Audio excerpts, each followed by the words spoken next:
अस्वस्थ लोगों को बुला करके संसद का घेराव है। देखिए, इस नरेंद्र मोदी सरकार ने किस तरीके का देश को खत्म करने में लगे।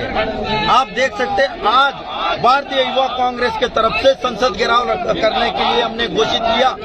दिल्ली के चारों बॉर्डर में पूरा घेर के एक कार्यकर्ता को अंदर घुसने नहीं दे रहा है। आपके कार्यकर्ताओं को आने से रोका हमारा गया। कार्यकर्ता को रात में इन लोग ने जो होटल में रहते वहां से उन लोग को बाहर करने का काम किया। जब जब नरेंद्र मोदी डरता है, पुलिस को आगे करने का काम करता है।